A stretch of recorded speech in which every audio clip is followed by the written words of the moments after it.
안녕하세요. 저는 한국중앙자원봉사센터의 윤순화 국장입니다. 여러분 반갑습니다.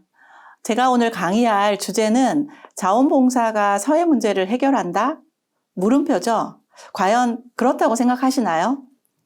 아마 이 강의를 듣는 학생 여러분들 중에 자원봉사를 한 번도 안 해본 사람은 없을 거라고 생각을 합니다.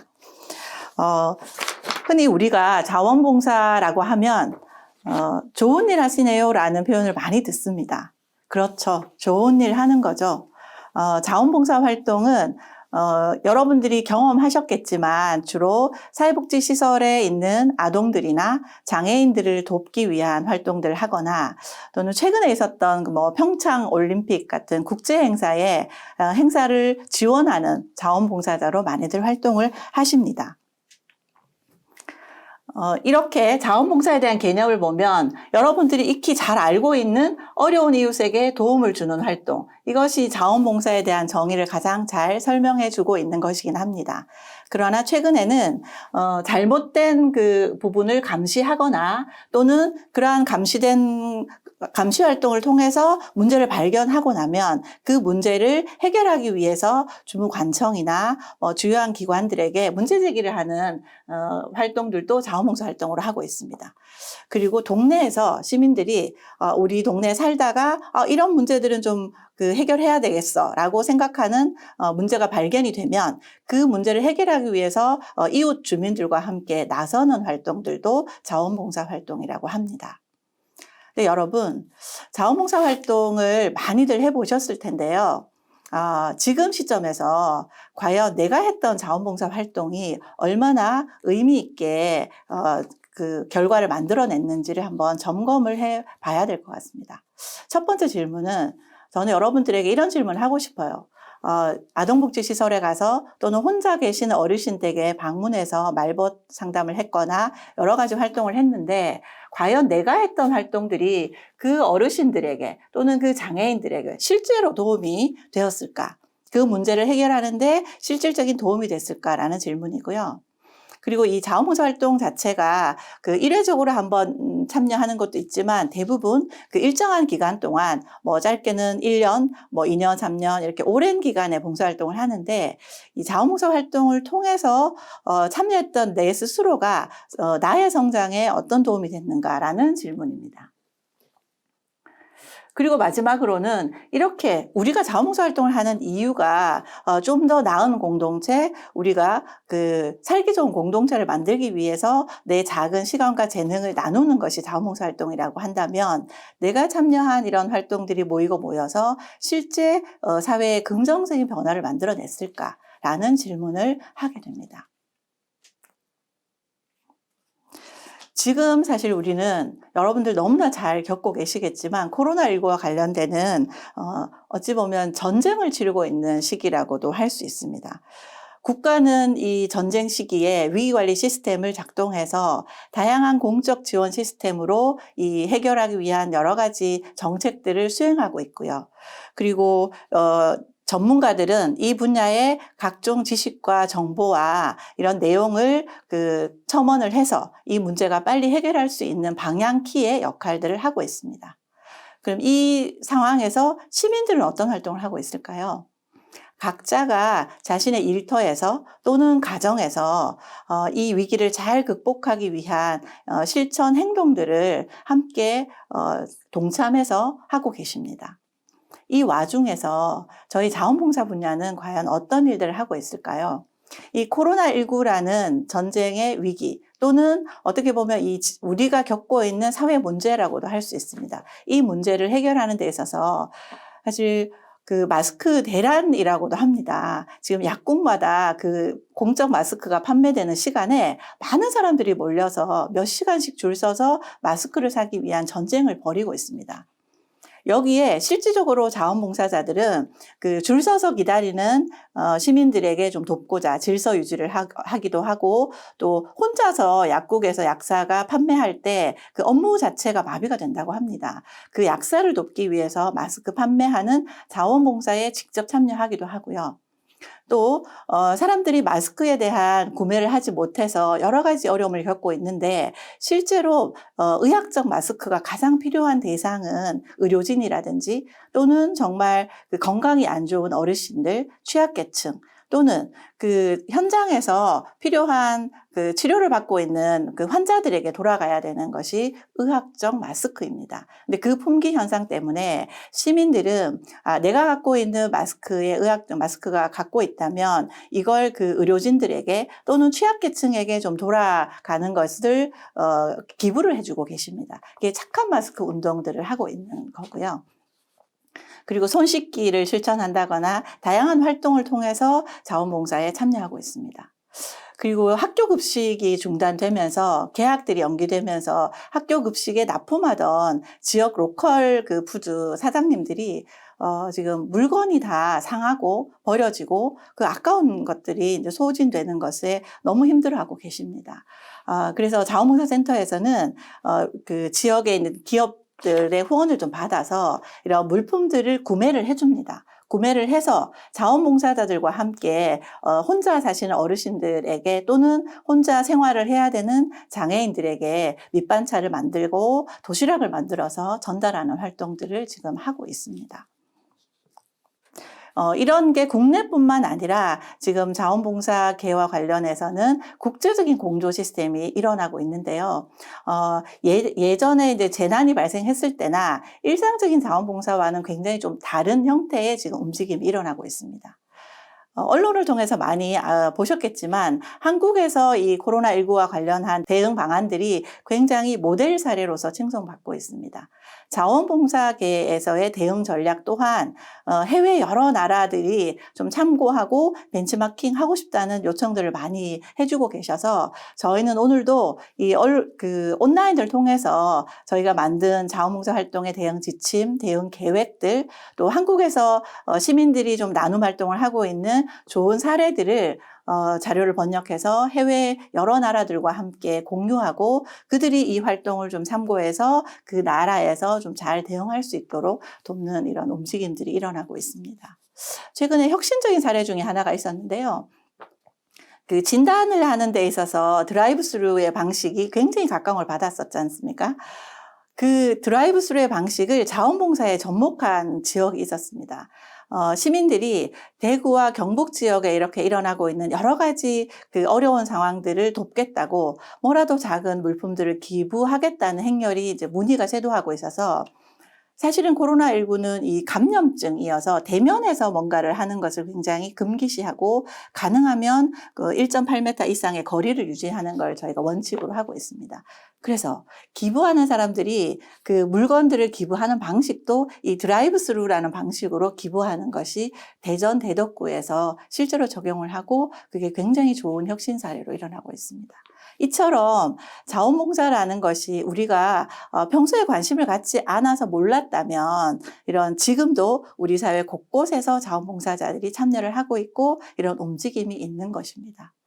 생각보다 우리가 위기가 왔을 때 사실은 우리의 일상을 다시 한번 돌아보게 되는 계기이기도 한데요. 자원봉사 활동이라는 것이 실제로 이런 평소에는 몰랐던 생각보다 우리에게 촘촘하게 연결되어 있는 여러 사람들, 여러 영역이 있구나라는 걸 깨닫게 해주는 좋은 시기인 것 같습니다. 이처럼 우리 지역사회에서 일어나는 사회 문제라는 것이 실제로는 복잡다단해서 마치 방정식을 풀 때도 1차 방정식, 2차 방정식으로는 절대로 안 되는 그런 복잡 방정식을 풀어야지만 해결이 된다고 합니다. 그 중에 정부가 해야 될 역할, 또 기업이나 시장 경제가 해야 되는 역할이 있는 반면에 자원봉사나 시민 참여가 해야 되는 영역들도 있습니다. 이런 자원봉사 활동에 참여하는 것을 흔히 아젠다형 자원봉사라고 하기도 하고요. 제가 제목에서 보여드렸던 것처럼 사회문제 해결을 위한 자원봉사라고도 합니다. 이 자원봉사 활동은 이전에 내가 어려운 사람을 돕겠다고 시설을 갔을 때와 조금 다르게 진행 과정이 이어집니다. 예를 들면 시설에 가서 활동하는 것은 정해진 시간과 일정에 맞춰서 시설에서 원하는 활동들이 요청이 되면 그 활동에 내가 시간과 재능을 나누면 되는 것이고요. 그렇지 않고 이 사회문제 해결형의 자원봉사라는 것은 실제로 문제를 발굴해내는 것이 가장 중요한 첫 번째 작업입니다. 어떤 문제가 있는지를 발견하고 그 다음에 이 기획 문제를 발굴해서 우리가 어떤 과정을 통해서 진행할 건지에 대해서 좀 계획을 세우는 단계가 기획 단계고요. 이렇게 계획이 다 수립이 되고 나면 실제로 이제 실행하는 과정을 거쳐서 이 실행 과정을 다 마무리한 다음에 평가 단계까지를 진행되는 아젠다형 프로그램의 기획 과정이라 할 수 있습니다. 굉장히 어려운 것 같죠? 제가 쉽게 사례를 중심으로 한번 설명해 드리도록 하겠습니다. 흔히 우리가 사회 문제라고 하면 노인 문제, 예를 들면 고령화 사회와 관련되는 문제, 출산율이 저하됨으로 인해서 우리 사회의 인구 구조의 절벽을 가져오는 문제, 다양한 문제가 있겠죠. 유엔에서는 2030 10년간의 지속 가능 발전 목표라고 해서 SDGs를 16가지의 그 과제들, 그러니까 온 지구가 16가지의 이 과제를 해결하는데 10년간 좀 집중하고 에너지를 이제 결과를 가져오자라는 선언을 했습니다. 여기에 보면 다양한 빈곤과 관련되는 이슈들이 굉장히 있고요. 환경과 관련되는 것, 일자리와 관련되는 것, 또 이 에너지와 관련되는 다양한 이슈들이 좀 있습니다. 예를 들면 학생들이 자원봉사 활동을 통해서 좀 발견하고자 하는 문제를 발굴할 때 이런 이슈와 연결 지점을 찾아서 하면 훨씬 더 목표로 다가가기가 좋을 것 같습니다. 실제로 지역에서는 어떤 일이 일어나고 있는지 살펴보겠습니다. 문제를 발굴한다라고 했을 때 그럼 어떻게 해야 되지라고 고민을 하실 것 같아요. 실제로 여기에 보시면 외국인 근로자를 위해서 사랑의 자전거 나눔이라고 프로그램을 진행하고 있는 청도군입니다. 청도군이라고 하면 여러분들 어떤 기억을 하실지 모르겠어요. 코미디언 그분이 이제 개그 콘서트를 거기서 열었던 그걸 기억하시나요? 아니면 소싸움 이런 걸 기억하시나요? 청도군에는 이 프로그램의 첫 시작은 어떤 대학생 한 명이 어느 날 아파트에 살고 있는데 이 아파트에 자전거 보관소를 발견하게 됩니다. 그래서 자전거 보관소에 보면 녹슨 자전거들이 굉장히 많이 나와 있는데 실제로 사람들이 가져가지도 않고 이용도 하지 않는다는 걸 며칠을 걸쳐서 발견을 한 거예요. 그래서 이 문제를 어떻게 좀 해결해 볼까, 사실 자원의 낭비이기도 하니까. 그래서 그 학생이 생각한 거예요. 이 자전거를 좀 필요한 사람들한테 나눠주는 활동들을 좀 해보면 어떨까 하고 지역에 있는 자원봉사센터를 찾아갔습니다. 그래서 녹슨 자전거들을 그러면 다 수거해 와서 이걸 좀 리폼하는 활동들 좀 해보면 어떨까라는 제안을 했고 자원봉사센터에서 굉장히 좋은 아이디어라고 해서 받아들였습니다. 구청의 협조를 얻어서 각 마을마다 집집마다 있던 폐 자전거를 기부받는 캠페인을 시작하게 됐고요. 또 대학생들은 구청 차량과 같이 해서 자전거를 수거하는 활동들을 하게 됐습니다. 이렇게 수거해온 자전거를 리폼하려니까 이런 리폼에 좀 전문가가 있었으면 좋겠다라는 생각을 했습니다. 그래서 찾아보니 이 청도군에 공교롭게도 운이 좋았던 거죠. 전직 국가대표 선수가 있었던 거예요. 사이클 분야에. 네, 어르신이죠. 지금 연세가 60이 넘은 어르신인데, 예전에, 왕년에 본인이 사이클 선수였다고 합니다. 그래서 그분이 재능을 좀 나누겠다 해서, 참여를 해주셨습니다. 그래서 이분은 예전에 같이 활동했던 동료들을 막 불러 모은 거예요. 청도군에다가. 그래서 모여서 폐자전거를 다시 리폼해서 어린이용 자전거도 생기고 어른용 자전거도 생겼는데 이걸 누구에게 나눠줄까 생각하다가 찾게 된 게 이 외국인 노동자들, 여기 지금 굉장히 기부를 받아서 뿌듯하게 생각하시는 이분의 얼굴이 보이시죠? 이렇게 청도군에는 시골 단위의 작은 가내 공장들이 굉장히 많았습니다. 거기에 일하는 외국인 노동자들을 생각하게 된 거예요.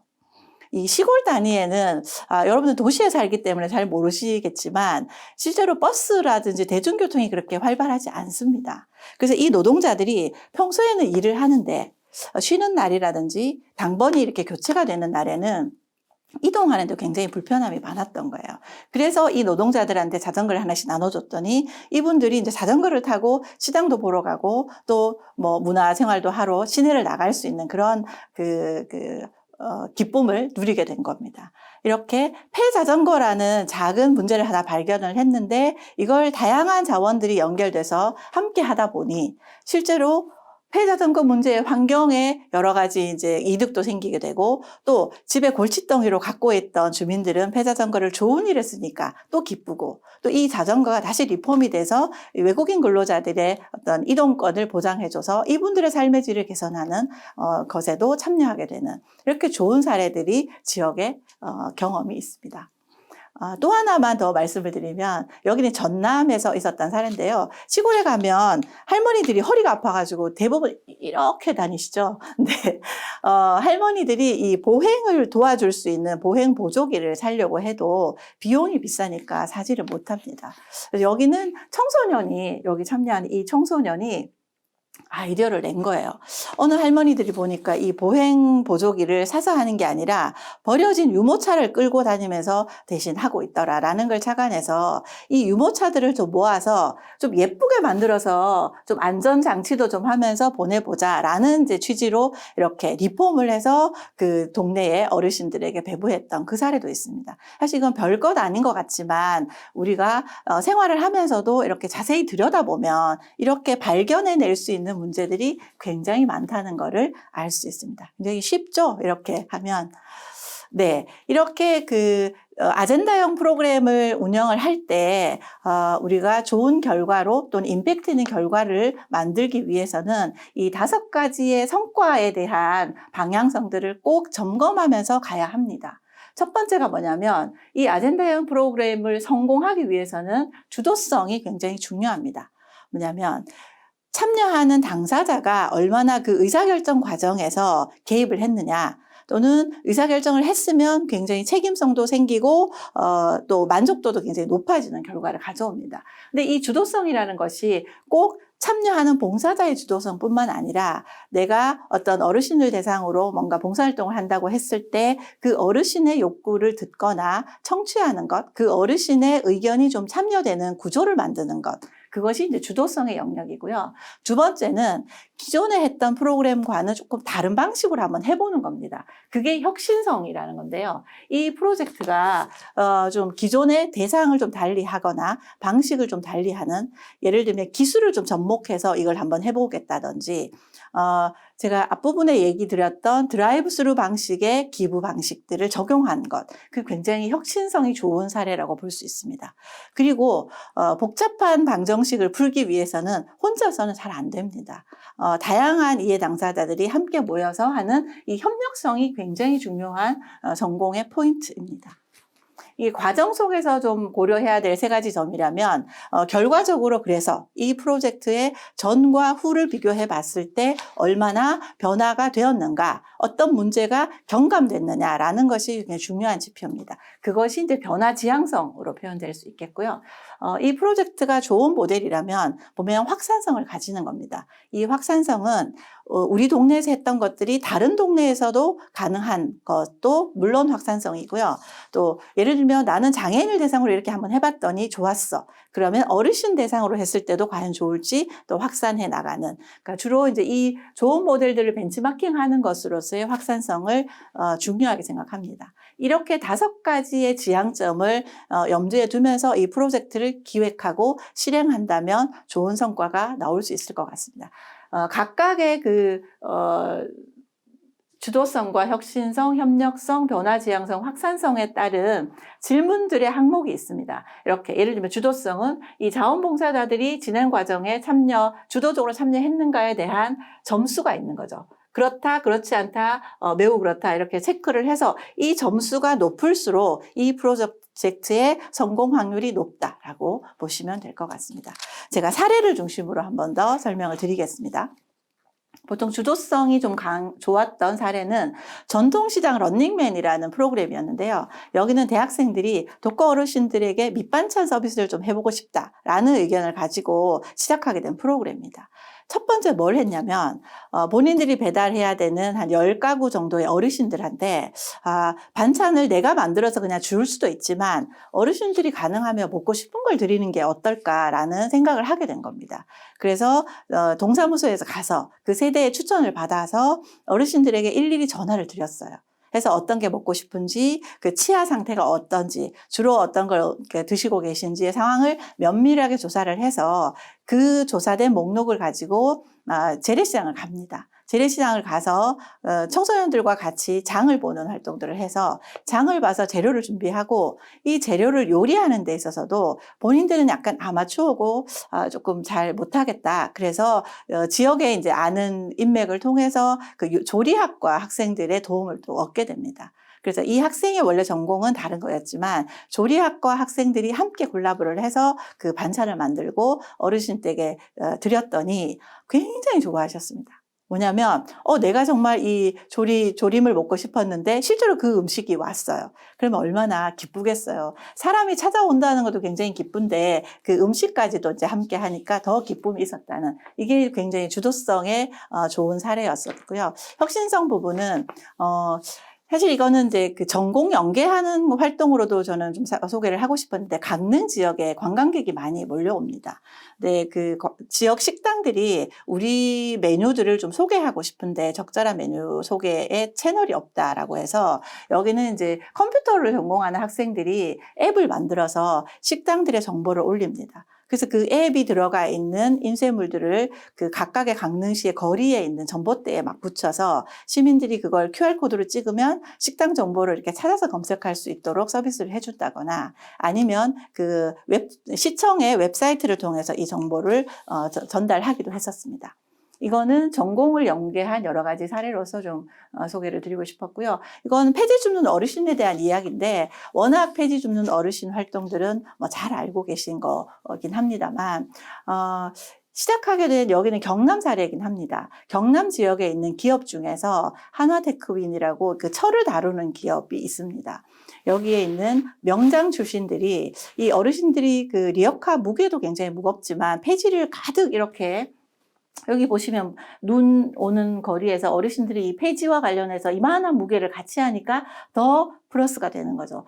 연약한 몸에 이거를 다 짊어지고 가시는 건 어렵다 해서 이 옆에 보면 간단하게 미니 리어카 형태로 이렇게 만들어서 어르신에게 제공한 사례가 있었습니다. 여기도 대학생 봉사단들이 이런 어르신들을 좀 찾아오고 또 조사를 하고 해서 이런 그 페인트칠도 도우면서 명장들과 함께 활동을 했었고요. 여기 안전장치도 달고 야광 그 신호등을 통해서 밤에도 안전하게 할 수 있도록 도와줬던 사례가 있었습니다. 네. 이건 안양에서 있었던 사례인데요. 워낙 고양이들을 좋아하시죠. 그래서 그 관내에 이제 재건축이나 재개발이 되면서 그 평소에 그 살고 있었던 고양이들이 길을 잃어서 외부로 이제 쫓겨나게 되는 상황을 발견하고 가족봉사단들을 모집을 해서 가족봉사단들과 함께 길냥이가 이제 먹을 수 있는 이런 그 미어캣 같은 걸 만드는데, 그 사료를 이런 기업들에게 후원을 받아서 진행했던 경험이 있습니다. 이것도 이제 가족 단위 봉사활동으로서는 굉장히 좋은 것 같습니다. 네, 변화지향성 중에 이 마마식당이라는 것은 관악구에 있었던 사례인데요. 이 관악구에 이제 어린이들이 보통 결식 아동들에게 카드를 지급하고 그 카드로 식당에 가서 음식을 먹습니다. 네, 그러면 낙인에 여러 가지 이제 어려움도 있고 원하는 음식을 먹기가 굉장히 힘들다고 합니다. 이 문제를 이 마을에서 해결했습니다. 엄마들이 이렇게 식당을 운영을 합니다. 아이들이 여기 와서 그냥 마음껏 먹을 수 있도록 음식도 제공하고 언니 오빠들이 와서 공부도 도와주고 놀이도 같이 하는 활동들을 이 관악구에서 했었습니다. 실제로 이 활동이 벤치마킹이 되어서 한국 어린이재단에서는 지역의 세계소에 이 동일한 모델들을 가져가서 활동한 사례도 있습니다. 이렇게 이제 실제적인 변화를 이끌어내는 활동들이 자원봉사 활동으로 일어나고 있습니다. 그러면 이렇게 자원봉사 활동을 좀 하고 싶은데 나는 이걸 정보를 어디서 찾아야 되나? 라고 궁금하게 생각하실 것 같습니다. 그래서 제가 또 이렇게 준비를 했습니다. 여러분 1365 자원봉사 포털에 대해서는 다 잘 알고 계실 거라고 생각합니다만 지금 모르셨던 분들은 1365 자원봉사 포털 이렇게 검색 포털에다가 치시면 이 웹사이트가 뜹니다. 여기에는 다양한 자원봉사 센터에 대한 정보도 있고요. 자원봉사 활동을 할 수 있는 수요처에 대한 정보들도 있습니다. 전국에는 246개의 자원봉사센터가 있습니다. 시군구마다 다 있기 때문에 여러분들이 어떤 활동을 해야 될지 또는 내가 이 활동을 하고 싶은데 어떻게 누구랑 해야 될지 잘 모르겠다라고 하면 자원봉사센터에 문을 두드리셔도 좋을 것 같습니다. 수요처라고 하는 이게 자원봉사 활동을 하는 거점 기관들도 전국적으로 49,000개가 넘는 수요처들이 있습니다. 대단하죠? 네. 여기와 함께 하면 여러분들이 혼자서 하는 어려움을 좀 도와줄 수 있는 지역에 있는 다양한 자원이 있다는 걸 알고 참여하셨으면 좋을 것 같습니다. 아젠다형 자원봉사 프로그램 또는 사회문제 해결형 자원봉사 프로그램이라고 제가 설명을 드렸는데 하나도 어렵지 않습니다. 뭔가 내가 살고 있는 일상에서 조금 더 관심 있게 우리 지역을 한번 살펴보고 살펴본 지역에서 조금 더 그 대상에게 관심을 가지면 자연스럽게 문제는 발견이 된다고 생각을 합니다. 여러분 왔다 갔다 하면서 학교를 등교하고 하교할 때 또는 친구들과 카페에서 차를 마실 때도 우리 주변에 어떤 사람들이 있는지 이런 얘기를 나눠보시고 그 속에서 좀 재밌게 할 수 있는 여러 가지 이슈들을 좀 찾고 함께 했으면 좋겠습니다. 감사합니다.